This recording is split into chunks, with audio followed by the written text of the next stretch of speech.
Hello, everyone. Welcome to AU4H Radio Real Talk. It's the two-part interview with Glendene Grant, and we're talking about her daughter, Jessie Foster, who's been missing 15 years now. This is the 15th year that Jessie Foster went missing, and you can catch the first interview that we did. It's on our YouTube playlist there, and it'll also be all over, where we are. So it'll be out there everywhere, even as a podcast. But this second part of the interview is we're just so glad that Glendene can do this with us here today. And it's just, this is so tragic.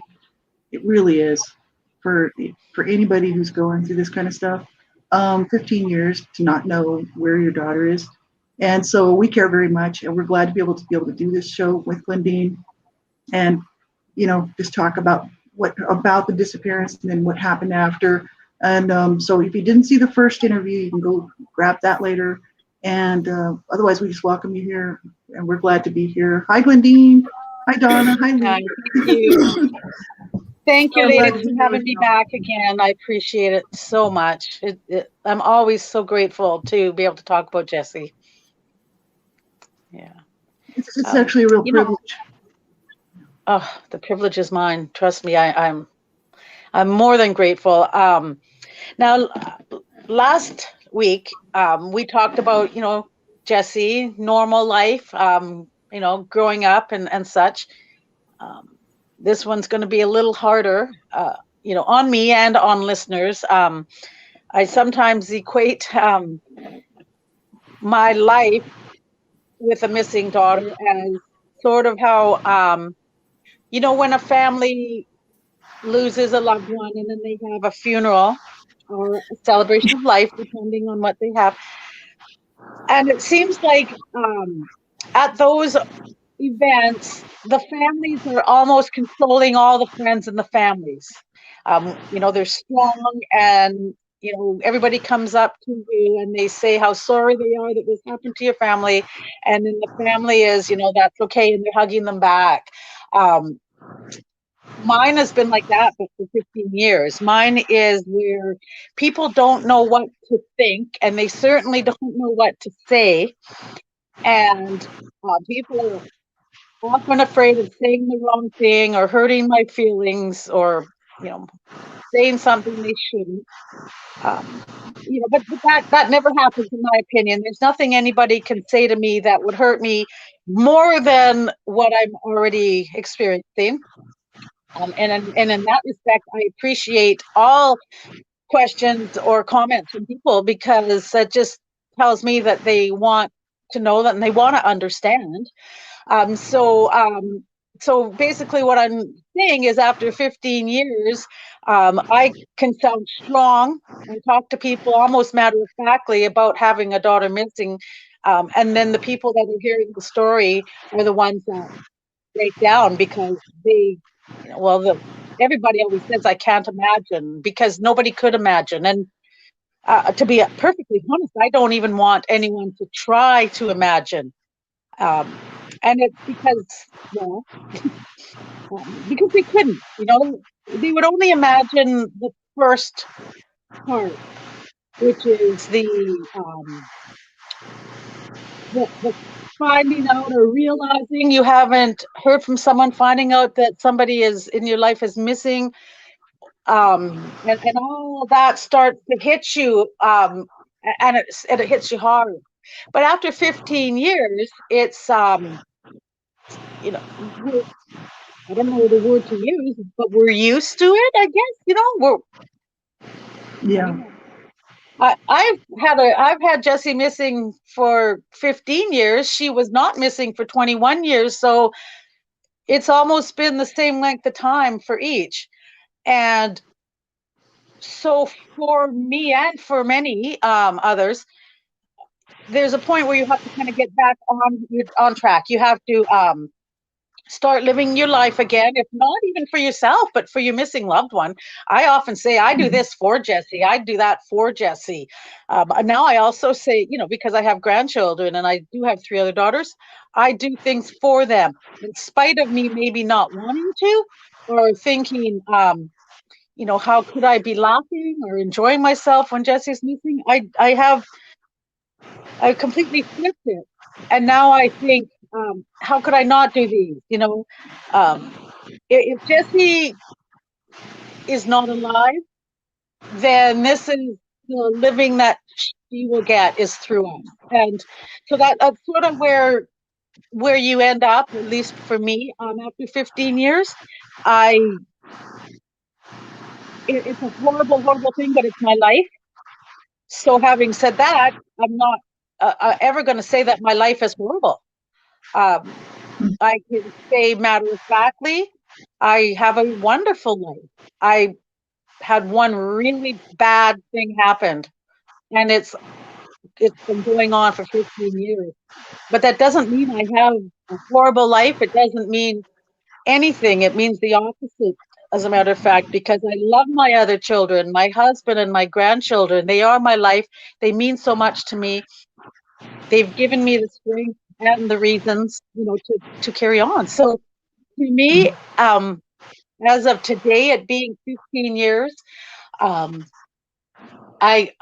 grateful. I'm grateful that I had Jessie for as long as I did. I'm grateful that her story has been helping many, many, many, many, many people. And I'm grateful that I am able to, go to work or go shopping or hang out with the kids or, help my grandson fundraise through the BMX club. I am so grateful and happy that I get to do all these things, because there are a lot of families who don't find that thing. So that's sort of how I wanted to start today off, because we ended last show with just starting the nightmare. But I thought maybe if I could, if it's possible, lighten the story somewhat into knowing that that we're okay, that Jessie is a huge, huge force in her life to keep going, that her story has helped others, and that she still may one day come home. So that's sort of how I wanted to get today started, was not starting off with a nightmare and having everybody, immediately, crying or feeling heartbroken. Because with our story, with Jessie's disappearance, that is the tragedy, that Jessie disappeared, that Jessie has been gone and missed out on 15 years out of her 36 years on this planet, almost 37 years. For 15 of them, she's been robbed. And we will not let that happen in vain. We will make sure that her name has and will stay going down in history as a strong force, as the name for human trafficking, at least in Canada, it is. So that's where that's what I wanted to start off with. And now, thank you for letting me. That's awesome. Well, and I think that's the best thing that could come out of this. You know what I mean? Yeah. When you look at it that way, it's because it did happen. You can't change that. People who just can't change these things. They happen, and then it's does a person let it destroy them, or does a person just say, no, I'm going to keep going. I'm going. This is not going to be the end of the story. It doesn't have to end here badly. And that's kind of I appreciate that, and I think that's a good way to live life, and because life is hard and bad things do happen, and they do. It's a shame, but they do, and so many people then are left having to make these choices. Okay, am I going to let this destroy me, or am I going to learn to live with this and then use it for good? And I think that's really awesome, because that's honoring Jessie, first of all, and all. Very much. Yeah, it really is, and I think that's just awesome. It's tough. I know we were going to talk. It's up to you. We can talk about whatever you want to. We were talking about discussing the sort of what happened with the investigation, and is it still going on, and what's being done, if there is anything being done now, sort of thing, and just to catch people up. Yeah. And then, Definitely. yeah, and then we thought if you'd like, you could tell us a little bit about MATH, Mothers Against Trafficked Humans, and your work you've been doing there, and Okay, perfect. Yes. Well, when Jessie was first taken to Las Vegas, which we touched on the last show, it was 2 weeks exactly before her 21st birthday. So we just thought she was going to stick around and, against my better judgment, but stick around and celebrate her 21st birthday in Las Vegas. It's something that, many people like to do, Canadians and Americans. They want to go somewhere special for that 21st birthday. And, but over time, as different excuses for her wanting to stay came up, and then the time frame that went by, she was there from May 13th until Christmas. She came home, just in the beginning of December or the late November of 2005. And so we think that there was a couple of reasons for that Jessie they knew, because Jessie told them that if I don't come home, because we didn't go there in September, there was the excuse of her falling and breaking her jaw, so they never came in September. And if she didn't come back in Christmas, then it was going to really pique our interest to find out what exactly is going on down there. So when she did come back, she visited us here in Kamloops, went to Calgary, saw her dad and her stepfamily, came back, and actually spent Christmas Eve and Christmas Day with us. But we didn't know that she was already being trafficked. We didn't know that she had already been arrested twice, and there was a total of 5 charges for solicitation of prostitution. So, our thinking is, she's not going to go back. She's too, they fight all the time. She's gotten away from him and everything will be fine. But then on Christmas morning, when we woke up, and our plans were to go up to my dad's house, have Christmas dinner there like we always did, she told us that she had to be on a flight at noon heading back to go to Las Vegas, which was not something she told us prior. It was not something that we discussed, or, how are we going to get her out there, or who's going to drive, or anything, which I believe would be a normal conversation when somebody was there visiting, planning on leaving. So the fact that it came up quickly and that she was gone within a few hours of telling us was one of the things that came to my mind immediately when we first realized she was missing 3 months later. Because as I started learning about human trafficking, the control that they have over the women and the men and the children is that you do what we say, and you do it now, and you do it when we say, so that the consequences aren't going to happen. I believe that those consequences would be, if you don't come back, we'll get somebody else, one of your friends, one of your sisters, we'll hurt your mom. There's a lot of things that they threaten them with. And because of that, she did leave. Because today I woke up this morning at about 2:00,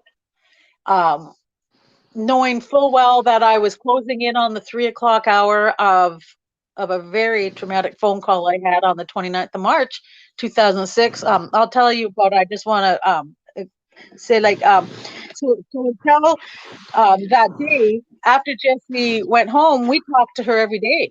I would talk to her, every few days. Her sister would talk to her every few days, her stepmom, one of her other sisters.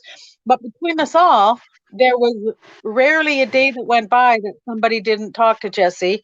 And I sometimes think I talked to her more than I talked to other kids who might have been in, my daughter in Calgary or the other kids in Kamloops. I don't know why it went that way, but it did. But I do know that just because we didn't know what was happening to Jessie, I do believe that Jessie knew what was happening to her. And I think that because of that, she couldn't tell us, but she could keep consistent daily contact with us. And knowing that if that contact broke, and broke suddenly with no explanation that it would make us understand. I told you before how we used to watch a lot of crime shows, and we just have the brain that kind of goes there, like what would happen if nobody called one day.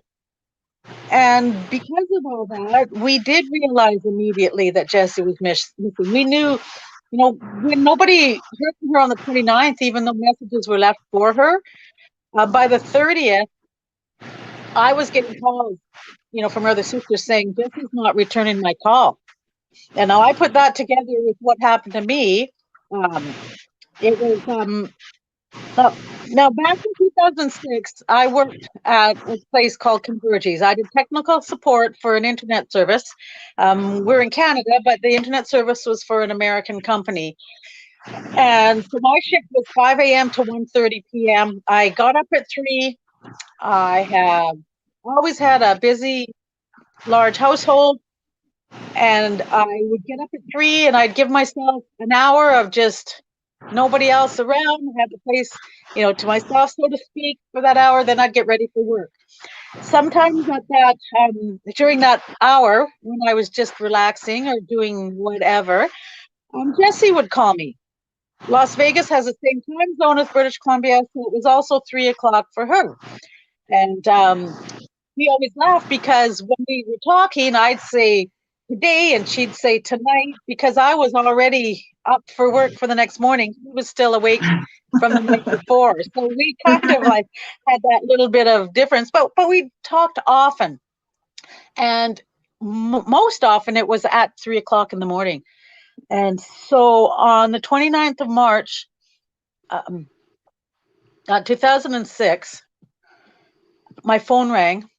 And I answered it, and before I did, I glanced at the call display, and I noticed it was a 702 number, but not a number I'd ever seen Jessie call from before. But I knew the 702 number was Las Vegas. So I answered the phone going, "Hey, Jess, how's it going?" And all I could hear was kind of a muffled noise. To be honest, it sounded like a hand over a mouth and someone crawling to poop like that. So it was very muffled. Mm-hmm. And then it clicked. And I thought, well, that was kind of weird, right? Then it rang again and I answered it. And I'm like, Jessie? And then there was no one there again talking. I could hear kind of muffled noise. This time the muffled almost sounded screaming, like a scream, like instead of just someone talking like that, it was more like a like that. Mm-hmm. And so I'm like, Jessie, what's wrong? What's wrong? And I'm yelling into the phone and caused my husband to stir, and he realized that I'm on the phone and I'm yelling, and then the phone clicks again. And then it rings a third time, and this time I answered it, and I was so terrified that I was almost angry that if Jessie was in trouble, why does she keep calling me in Canada?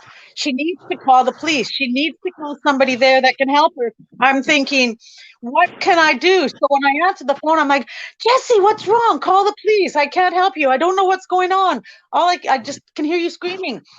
And then it clicked off again. And by this time, I was absolutely beside myself. My husband was awake. I don't know how I didn't wake up anyone else in the house, but so he's consoling me. I called in and I didn't go to work because I thought I just heard my daughter being kidnapped. Mm-hmm. And then, excuse me.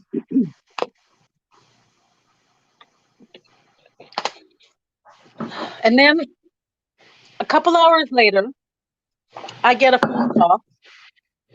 And this time it was a 780 area code, which is Northern Alberta, up by Edmonton and Northern Alberta. And it was my oldest daughter, Crystal. And I answered the phone and I'm like, hello. And all she could say is, Mom, it was me. It was me. It wasn't Jessie. Mom, it was me. And I'm like, what are you talking about? She goes, Mom, I was phoning you at 3 o'clock in the morning and you kept yelling and crying and you thought it was Jessie. And she goes, Mom, it was me. I said, it was not you. It was a Las Vegas phone, and somebody was screaming, and something was going on. She says, Mom, no. And then this is what happened. My daughter Crystal was a cook in an oil rig camp, and they would bus them up from Edmonton up north to wherever they were. And she was just getting off on her days off, and she had washed all of her clothes and accidentally washed her cell phone in her house coat pocket. So now she had a broken cell phone, and she wanted to let me know that she was heading out of camp and that she was going to be back in Calgary, by the next day or so. And I said, well, no, because it was a 702 area code. And she said, well, Mom, my phone was broken, so I borrowed a coworker's phone, and she was from Las Vegas. So her phone was a 702 area code. And I said, but I heard someone screaming. It was muffled. And it almost sounded like someone was calling for help. And all that we could figure out is this, okay? That at the exact moment that Jessie was being taken by force, Crystal was phoning me with a 702 area code telephone. Now, Crystal and Jessie have the same blood running through their veins. They have the same dad, the same mom, and they're so close. They're 16 months apart. They're very close, and I'm close with them. And somehow, our heartstrings connected. And Crystal's phone call to me connected to Jessie, and I believe I heard Jessie being taken. And anybody can say anything they want. The only thing is, Jim heard me on my end, and Crystal heard me on her end. So it wasn't some made-up story. I think I heard Jessie being taken on March 29th, 2006 at 3:00 in the morning, which is the same time that we talked most often. So that's what happened that night. And no one will ever convince me that I didn't hear it. And that's why I've always believed that Jessie's alive. I don't believe that like they tried to say, well, maybe if she's a prostitute, they tried to connect her to so many things. The most recent one was Neil Falls. They're trying to say maybe she was killed by a truck driver, serial killer, or this Neil Falls guy who was killed by an escort after he tried to kill her, and he had been connected to Las Vegas in 2005 and 6. And so all these things. But a few things that didn't sit well with me is it wasn't a truck driver, because Jessie was being escorted out of the best hotels on the strip. She wasn't hanging out in truck stops, if that might sound awful for me to say. That's if anything, she was not. She did not hang out in truck stops, and so for her to be picked up by a trucker and killed in the bed of his truck and disposed of along the highway never, ever, ever felt right to me. If it was Neil Falls, that might have a little more credence, because he might be more apt to have hired a prostitute and tried to do what he did to the lovely Shannon. But all in all, I have always believed that she was becoming too much of a handful for this trafficker that she thought was her fiance. I believe that she was resold and taken away somewhere else, and then that's what happened the night I heard.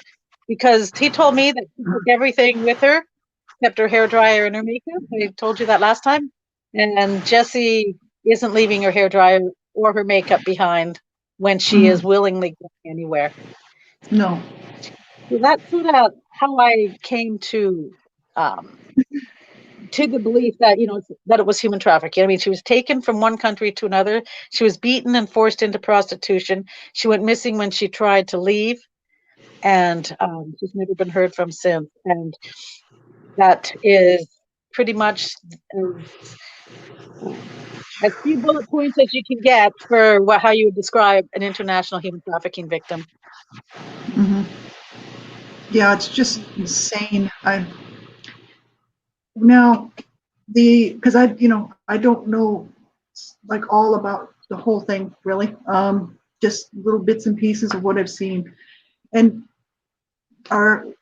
now you got an investigation going, right? Yeah. Did you? Yes. Yeah. There's an open police? case. Yeah. But the police have never really been, forthright or helpful with us. Sometimes I'll watch, 48 hours or all those other times, true crime shows, and I get so touched by the police officers that want to help, that promise the families, I'm going to solve this. I'm so grateful to those kinds of police officers, and I'm so sad that we didn't get one for Jessie. Yeah. Because she deserved a cop who cared. She deserved a cop who wanted to solve her case, and she deserved a cop who didn't think that she got what was coming to her for coming down and painting his beautiful little city. It bothers me that that they judged her and never really investigated. Yeah. But I do believe that there was a reason that they had her in North Las Vegas and not Las Vegas, because of the police department being so small and really not experienced in, the vice and the pandering and human trafficking or any of that. They didn't even have an actual missing persons officer. He was the homicide robbery cop. So, they wore many hats, but in my opinion, they didn't have enough experience with the missing person Yeah. cases. To even handle it like a missing person case. Yeah. And he even also, believed that she went missing without meaning to. He says, he said she'll probably turn up on a beach somewhere, or that's a big desert out there. She'll turn up someday. Meaning that, they'll find her body. That's it. She's either away somewhere or she's dead and buried, and and she'll turn up. Not that they'll find her, she'll turn up one day. Yeah, so it's heartbreaking because I want more for people I don't know, let alone my own daughter. What do you think I want for my own daughter? I want them to go full out. I know it's not going to happen, but at least give her the respect she needs as a human being. And, let's not judge her, because anything you say, with it, not you, but anything that, the police say she chose to do, she was forced to do. And if you took that out of the equation, she's a victim, since May 13th, even before when she was taken on those 2 trips, even before those first phone calls, when somebody sat in their home or wherever and thought, yeah, Jessie Foster, I'm gonna make her my next victim. Somebody had to think of that. She had already left Calgary. She was back in Kamloops before they started calling her. Somebody had to want her back and and use her that way. Yeah, that was the whole grooming thing. Do you think that they didn't? Well, this is just a question because I'm a Canadian, but I'm also a United States citizen. I've got dual citizenship, and do you think that they didn't really take it all that seriously because Jessie was a Canadian citizen? What if she had been a U.S. citizen? That's my whole point, is that they thought that how dare she come down to our country and break the law. It had everything to do with the fact that she was not an American, because they thought that she made these choices willingly and got what she deserved. I honestly believe that's how they feel. And they should have been trying to find her and send her back to Canada. That's what they should have been doing. You know how I said earlier that we didn't know what was going on down there, but Jessie did, and that's why I think Jessie kept in such continuous contact with us. I also think that's why Jessie was caught prostituting so many times. I think in her mind, she probably thought if I just get arrested, they'll send me home. Right. But they would just send her back to the pimp. So, kind of makes you wonder if, how high up this goes and if anyone else is involved. And, I mean, Donald Vaz is the Canadian from Calgary who took Jessie initially to the States. We found out a lot of things about not just Donald Vaz, but his older brother, Lima Vaz. And this went back to the mid-90s, where the older brother, Lima, was arrested and charged with forcing a 15-year-old girl into prostitution, promising her money and a place to stay, just like they all do, and beating her and leaving her practically destitute and keeping all the money. He was also charged with another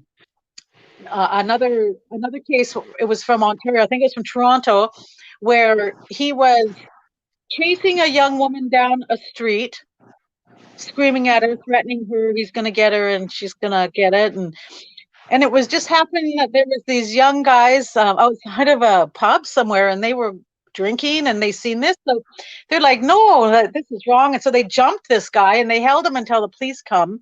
And the woman said that he had been pimping her out, that forcing her into prostitution. And there are other cases that he was involved in and other cases that Donald Vaz was also involved in. So these guys, we also found out that Donald Vaz's mother, well, both of their mother, manned the telephones of an escort agency that they had up in Edmonton. And there's just been a lot of, he's a horrible, horrible, horrible person. I don't even know. I will never say names. But even though I've already said Donald's name, it has me, like, if anybody investigates, they'll know who I mean. But I still want to tell you and give you an example about the kind of person he is. Several years ago, I got a message telling me that his young daughter, 14-year-old daughter, committed suicide. And I heard that it was because in school they were all doing reports on their family. And when she Googled his name, she found out some of the same things that I found out when I Googled his name. And that he was involved in a young Canadian's disappearance in Las Vegas, that him and his brother were pimps and violent and all kinds of horrible things that this young woman found out. And sadly, she took her life. I ended up posting something about it. And lo and behold, I get a message, a private message. And it was a message from this woman. And she told me that was her granddaughter. That their daughter was her mom. And could I please take that down? Because they just didn't want that story up there. Because everybody would be able to find out who she was through his name. Mm-hmm. And I did, I immediately did. And I talked with this family. I became then, and I still am to this day, friends with that young woman's mom. Mm-hmm. And that woman's story, before she had his daughter, could have been Jessie's story. Mm-hmm. She was prostituted out and taken to Las Vegas and everything. So this family, this is what they do. And and he, when he left Jessie down in Las Vegas, she was left with two, another Canadian man and an American woman, and then she was ended up with the Peter Todd pimp. Now Peter Todd is known to the police. As soon as his name came up, they're like, we know him. He's a pimp. We can't arrest him. We can't get him. We can never get anyone to testify against him, but he's a bad guy. Now Peter Todd has an identical twin brother, James Todd. And the difference is Peter Todd wears his hair long and in dreads, and his brother wears his hair short and cropped. And, his brother is a teacher. he's not actually a teacher, but he works for a school. He is does like physiotherapy on some of the students that are athletes, etc. And when I found that out, it made me remember something that Jessie had told me, because when Jessie was living at Peter Todd's house, his twin brother James Todd was living there and working at a school and working with young women and men and living in his brother the pimp's house. And to me, that doesn't sound like a very good equation. It sounds like there could be a chance of somebody grooming young people, and maybe his brother benefiting. My thoughts, my opinions.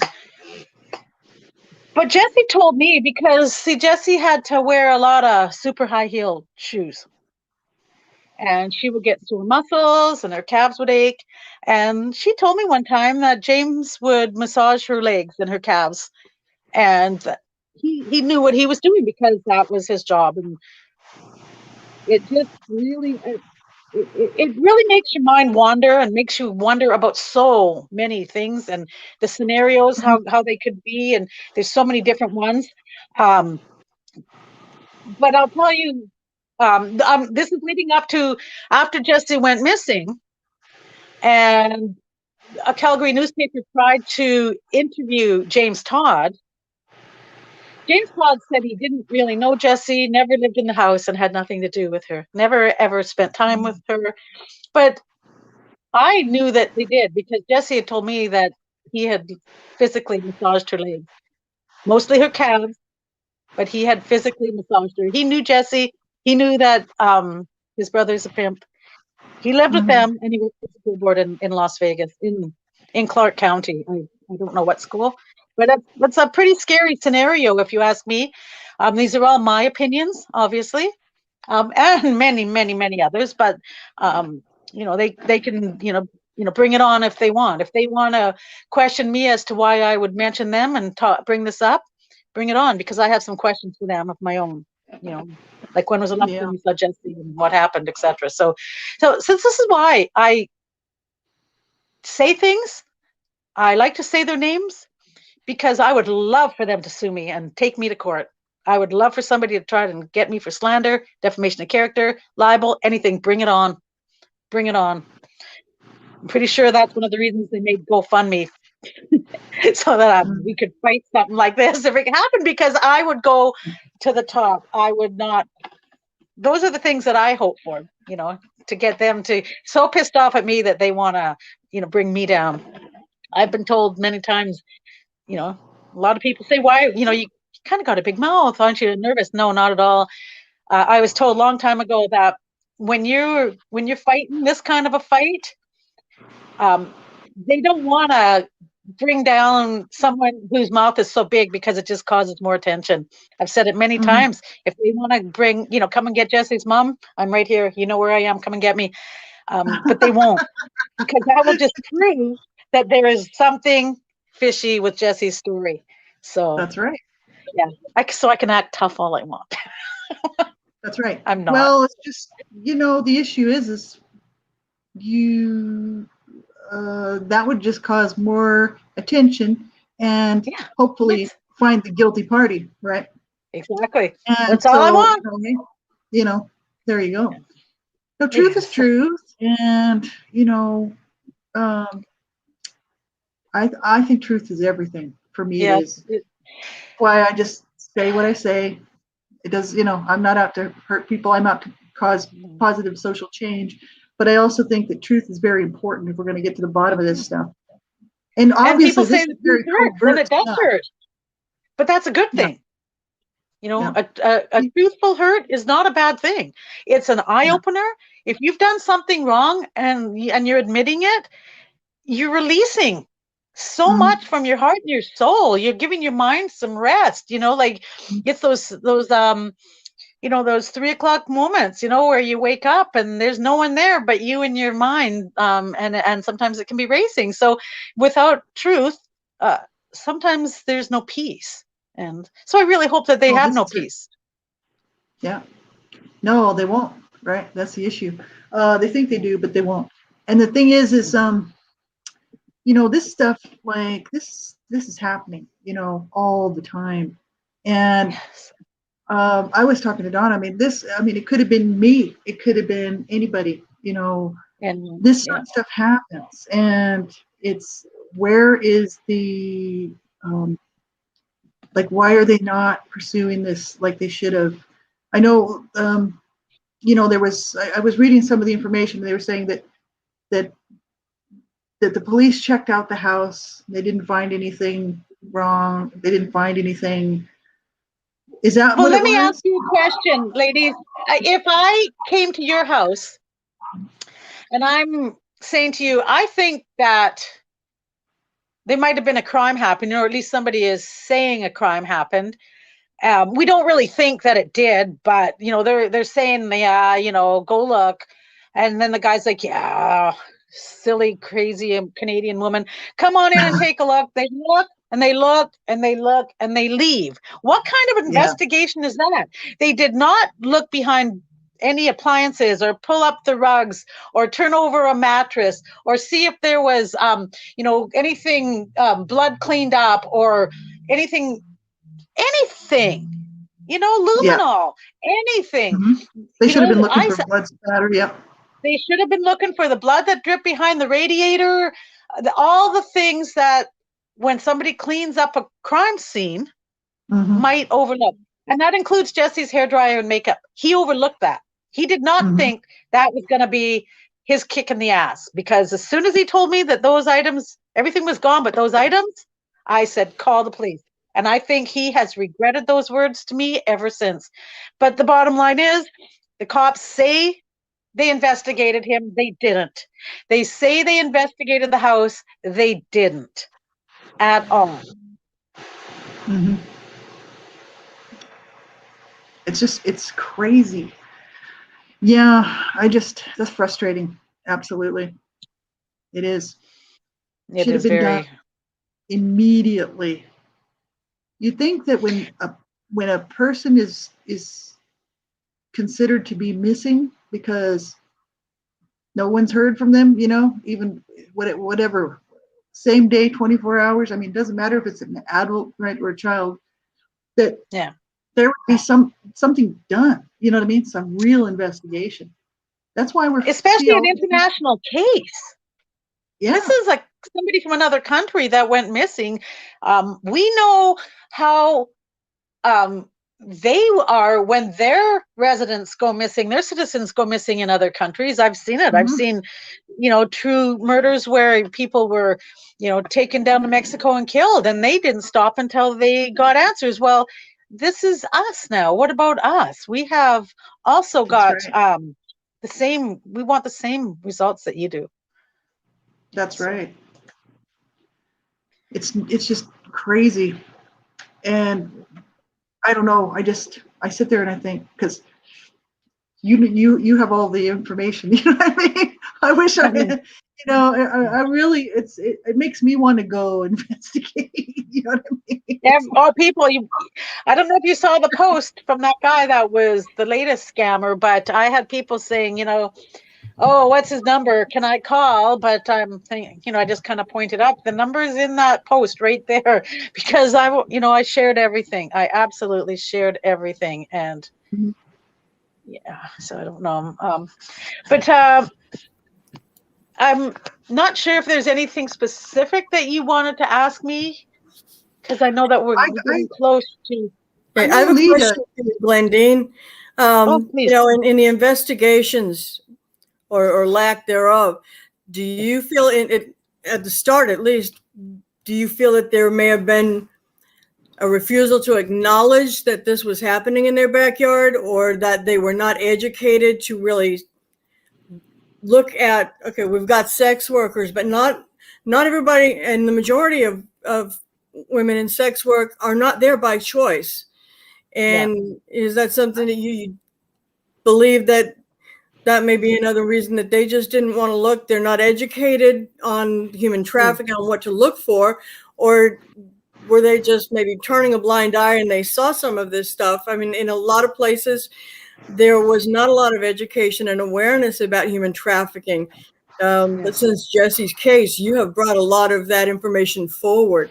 And then when you created MATH, the Mothers Against Trafficking Humans in 2018, there's just so much education that you've brought out to the community and to agencies everywhere. That has been wonderful. But we still do have a long way to go. Oh, gotcha. No, you hit the nail on the head that they knew, they just accepted that prostitution happened on the Strip.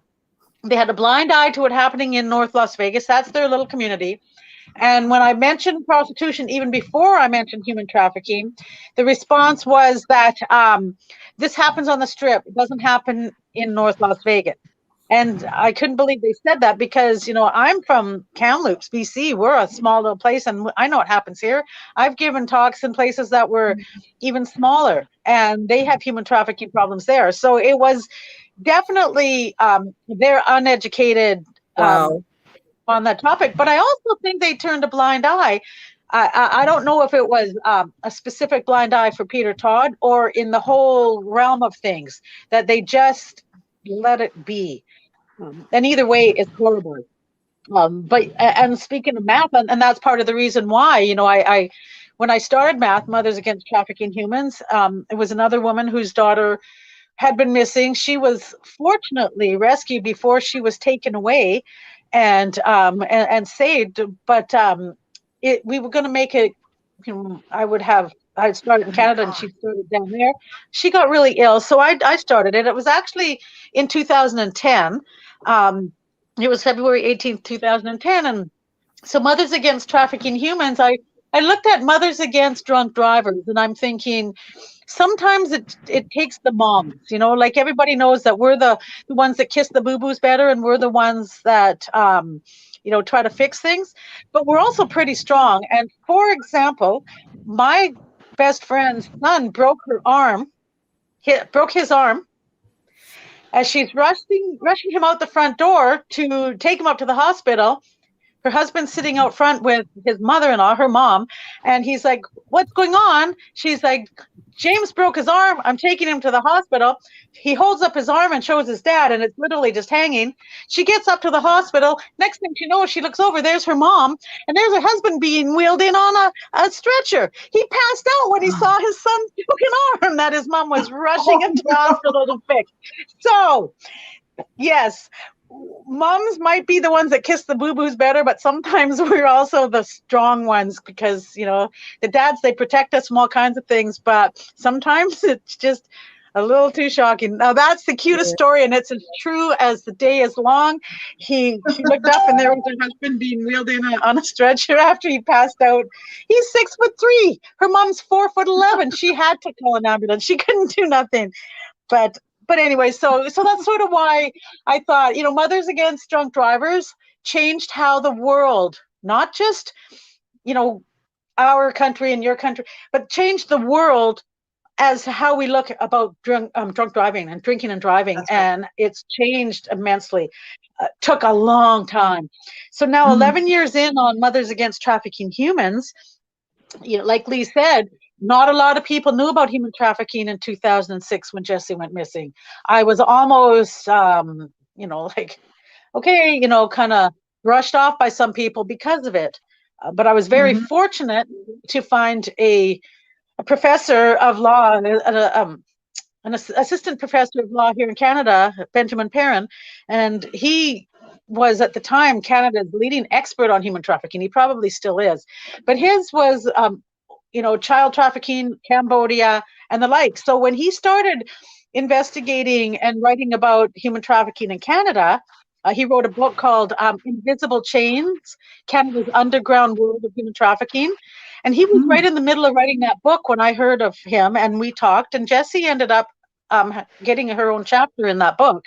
I might have mentioned last time, but her chapter was called Love Bomb, because they love bombed Jessie. They didn't, drug her up and stuff. They they tricked her into falling in love with somebody and got her that way, because there's many different forms that they can, so when I first thought about, Jessie being a human trafficking victim, and everything made sense as to the lead up to the, by taking on those trips. I always do the air quotes because the trips were anything but a vacation. They were just, the grooming. They were getting her trust. They were, getting her excited by this, lifestyle. But the bottom line is, it was all a trick. And so that's what I did. Like, I started just being invited to give speeches and talks and go to conferences, just as Jessie's mom. But I wanted to make it more than that. So it was around then when I did start math, and then I would start being invited under math. And then that way, it wasn't just for me to talk about my daughter's story. It was other stories and other women and stories that have helped, where Jessie's story helped others. When I first started math and I was going on one of my first trips, and I was thinking that this, my first trip under math, and I was going down to, Ontario, and I thought that this was the reason for this trip, was for me to talk about math. But after the trip was over, I realized that there was actually a different plan for me that day that God had. And I didn't even have to leave the airport in Kamloops. I did. But what happened was, I was in the lineup waiting to board in Kamloops. It wasn't quite ready to board, so we had some time.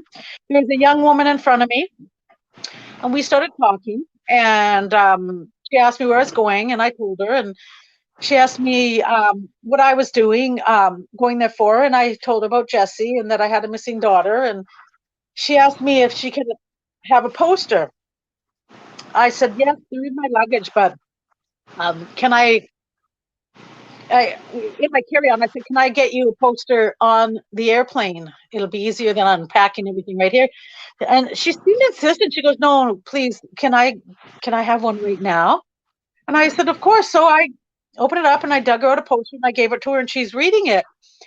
And all of a sudden she looked at me and she says, I'm running away. And I said, oh, how old are you? Because I thought she looked a little bit older than somebody running away. She goes, well, I'm 20 or something. I'm 20 something. But she goes, I'm not really running away like from my parents. I'm running away from my life. And I said, why? She says, I just, I can't take it anymore. Everybody wants too much out of me. She was from Quesnel, which is just a small town, just heading up. Well, it's actually heading up to a highway of tears in Canada, up towards it. And she goes, no, I'm just going to Calgary, and I don't have any reason to go there. I have nobody there. I'm just going to go there and figure out my life. I said, oh, no, you can't do that. I said, but these traffickers, they look for girls like you. They wait for girls like you. You step off that airplane, you step into that airport, and they're going to know by looking at you, you have nobody there to meet you. They're going to know that there's something wrong, and they're going to offer you food or a place to stay, and then they get the hook from you. I said, you can't. And she's like, really? And I said, no, you can't go. And I'm begging her not to go. She goes, okay, well, how do I get my luggage off the plane? I said, you go out there and you tell them at the gate that you're not getting on the plane and that you want your luggage and you want it now. And she left. I never saw her again in my life, but what I heard was them announcing that they needed to get some luggage off of my flight immediately before the flight took off. And then I realized that the whole reason for my whole invitation was to see her. It had nothing to do with talking about math in Ontario. It had nothing to do with educating people. My job that day was to make sure that young woman did not get on that plane to Calgary. Yeah. And I did it. I saved her. That's awesome. I believe in divine appointments, and that's what you had with that young lady.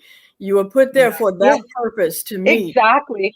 And I still got the beautiful trip to Ontario, and I still enjoyed myself, and I got to relax in that hot tub. The minute we touched down, I went straight to the hot tub when I got there, and I thought about her, and I thought about her, and I still think about her 11 years later. God's will. Yes. Yes. That's awesome. Yes, it is. That's very cool. Yeah. And I have Yeah. so many of those stories of people I've met, of people I've talked to. Funny stories, very touching stories. One time I was invited to go, it was in Ottawa, and it was the Ottawa Chiefs of Police, and there was Crime Stoppers and everything. And my mind is blank right now because I can't think of the name, but there was a very well-known Canadian country and Western singer. Brandt. His last name's Brandt. Yeah, I know who you're talking about. You know who I mean? Yes. Anyways, I apologize, sir. I apologize. Anyways, he was the master of ceremonies, and he was one of my husband's favorite country and Western singers. And I go up to him, and because you're still starstruck, even if Brandt. your daughter's missing, you can still, yes, Paul Brandt. And he is one of Canada's most well-known and awarded country and Western singers. Yeah. And I went up to him, and I was so happy to meet him. I want to get a picture. I looked at him and I said, "Oh my gosh, you are my husband's biggest fan." And then we burst out laughing. I said, "I mean, he's your biggest fan."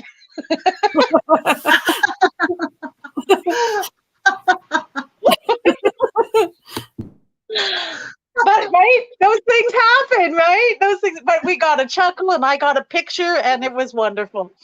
That's cool. and that's how things have been, right? I mean, it's hasn't all been tragic.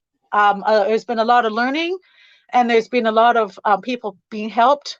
But what was the biggest and the best thing for me was because as people who know me realize that I'm a silly person. I got a pretty good sense of humor. I can make my grandkids laugh. Oh my gosh, they can't get over how funny their grandma is. But when Jessie went missing, I lost that. I didn't think there was anything to laugh about anymore. I felt guilty if I found something to laugh about. And then one day I got my funny back, and I was so happy. I was so happy that I could be a smart aleck again, that I could make people laugh. I could make myself laugh. I laugh at me more than anybody. Yeah. I think I'm the funniest person that I know. No, I'm just kidding. Kidding. Okay. But it was such a pleasure when the laughter did come back. When the joy started coming back, I could have joy in having my grandchildren around me, or just having grandchildren being born. My husband and I, we've been together since way back in the 1980s, but we ended up with not getting married until about 6 or 7 years ago. So yeah, life has still gone on, and it's been a good thing. Yes, it's been a good thing. Yes, that's awesome. I'm not sure, but I think Lee had one more question. Oh, please. That Lee did? Mm-hmm.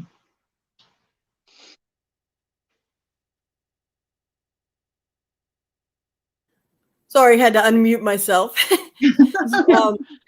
I saw your lips moving. Over time, how has the perception and acceptance in learning about human trafficking, as far as law enforcement agencies, sometimes the smaller ones really, not in my backyard, that doesn't happen here. Yeah. We don't, what has their perception changed on accepting speakers, accepting information that you're sharing in regards to human trafficking, the signs to look out for, and to understanding that, they arrest a lot of sex workers, but there are many of those, and especially the ones who are underage and the young adults, that they could be victims. They are most likely victims, and they need to learn how to spot that. So has there been a lot of change and maybe understanding in that respect?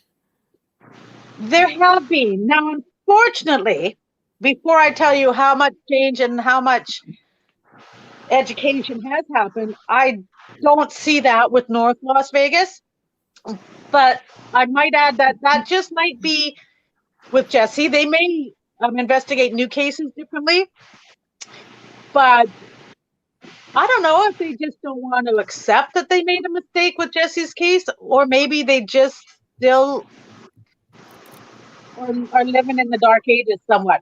As new officers join the force and they're younger and they're more with it and they understand things, and if they had an idea of human trafficking even before they started this job, then they'd be more apt to be understanding. But right up until the very last time that I ever spoke to the North Las Vegas police, they still laugh at me and laugh at Jessie's case, and they don't give us any help. They don't investigate, and it's absolutely disgusting. Now, other people and the general population of the world has become very understanding that human trafficking is real, and it's big and it's getting bigger. And as a matter of fact, the organizations that were, coming up, and this last year with COVID has really put a kink in a lot of armor for different organizations, because you can't go out and educate people on how to protect yourself or how to look for it. But it was really important. A lot of groups would come out, and there's Sex Trade 101 in Canada. They're out of Toronto. I'm very close friends with the two founders, and they educate. They talk to the UN on human trafficking. They, there's Tamia Nagy, who was brought over from Hungary and trafficked, and she educates the police in Ontario and tries to teach them how to spot and rescue human trafficking victims. And so, yeah, it's huge now, but they're still closed off with Jessie. Now, I don't know if that means, sorry, I just about dropped my water.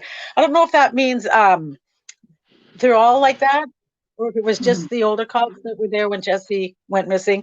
But they haven't had anybody call me up and say, I'm the new detective on this case, and I'm starting from ground zero, like it just happened today. It's never happened. And I don't expect it to. As far as North Las Vegas is concerned, I'm the lead detective on Jessie's case, and I have been since the beginning. Yeah. That is so sad when you think about it. It is very sad. Who am I in that realm? What am I? I told you guys what I did when Jessie went missing. I could get you back online if your internet went down. I knew how to troubleshoot your computer. I'm very literate when it comes to that. I can take care of people. Most people my age get their kids and their grandkids to help them with their computers. I help my kids and grandkids because they all know they don't need to bother because grandma knows. That's just me, though, right? Yeah, that's just me. You're just savvy. But I also learn as I go, which is why I know how to be a detective in my daughter's case. Just like I learned how to troubleshoot a computer or to get somebody back online, I know where to start when it comes to a missing person. I get a lot of people calling, asking me where, can I help this family? Can I help this mother? What can I do? What can I do? As far as help, all I can do is make recommendations. About, the posters and social media wasn't even a thing. It wasn't even social media. It was just, hey, there's this new thing called Facebook. And, I hadn't even, never heard of Facebook. I had barely even heard of the one that was just before Facebook, that MySpace. So all of those were so new. We had ICQ and MSN Messenger when Jessie went missing. And I don't know if anybody even remembers either of those two, but that's a long time ago. So we're all older here. I see you. Yeah, crazy. But along with everything else, we've tried to keep up with the technology and keep Jessie out there as much as we can. Yeah. That was actually my question, Glendene. I was going to ask if you thought social media played part in the case today. Yes. Yeah, and it does, because it was just coming out. So I kind of got my toe in the door at the beginning. But now that's the first place everybody goes. First place is social media. I think we mentioned this last time, I'm not sure, but back then they would say you couldn't even report a person missing for 72 hours. You couldn't report a person missing if you weren't in the same city. You couldn't report a person missing if you weren't related. Now there is no time frame. You don't have to be related. You can be a roommate. You can, be a mother calling from another country, and you can report someone missing, and you know, all of it in whole is because, you know, they're trying to say you can't report the missing for 72 hours, and yet they come out with this show called The First 48, and if you don't find them in the first 48, your chances are low. Well, how in the heck does that add up if you can't report the missing for 72? So 72 yeah, hours, exactly. Great. Yeah, it just makes you shake your head. But as people, younger people, I mean, literally people who weren't even born now are teenagers, who weren't even born when Jessie went missing are teenagers now. People who were teenagers when Jessie went missing are now in their 30s. So we've got a whole generation of people who knew about Jessie as they entered into their adulthood and as they became computer literate and social media literate. And it was very helpful for Jessie's case that it happened when it did. I don't think she would have been so well known as a human trafficking victim if there were, you know, human trafficking victims being talked about everywhere. It was all the timing for Jessie, the fact that her mom won't stop. She had that going for her, because not everybody can be as persistent as I can be. And I just thought, screw you.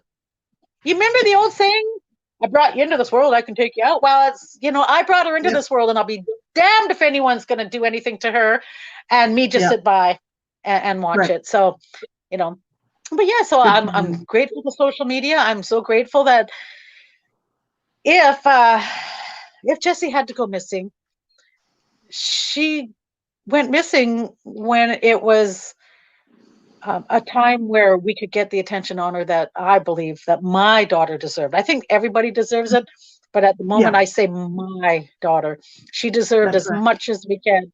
And, you know, the missing and murdered Indigenous women became a thing. Like it was back then, it was just all these missing Indigenous women. They weren't, it wasn't MMIW. It was just, oh yeah, oh well, that's sad that happened. But guess what? You know, life goes on. Well, now we've got all these things. We've got the organizations. We've got, you know, people protesting. We've got awareness, and we've got shows like you guys where, you know, you can just inform people, you know, to the nth degree. Just share that information, get it out there. That's right. I know Lee wanted to talk about something before we ended the show here today. Okay. Do you have a question, Lee? Two parts here. I wish we could get you down here in Northwest Florida, and I'm between Pensacola and Fort Walton Beach. And I tell you, we've got so many youth here that tend to go, they go missing, they run away. They don't understand, you know, they don't understand the dangers that are out there. And the fact that I live just, I think it's about 4 miles from I-10, which is right by Walmart, you know, and that is that the I-10 corridor is huge for human trafficking. You know, I wanted to mention real quickly, and since I was never able to hear her last name, I don't know how it's pronounced, but Diana, forensic artist, who is Diana Trepkov has done some amazing age progressions for you of Jessie over the years, and that's a monumental help in, you know, helping people to look for Jessie. And I know I've been looking for Jessie in, you know, in drive-throughs and in bathrooms, in restaurants, in anywhere you go. You know, I mean, just getting people to keep their eyes open, you know, for something that might feel off, and don't dismiss it. If it feels off in your, you know, in your spirit, don't dismiss it. You know, it's better to be wrong, you know. That's right.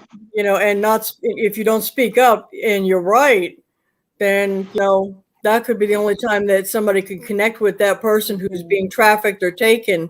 So, you know, I just wanted to mention Miranda as well, because, you know, of the blessing she's been and the work that she has so lovingly done.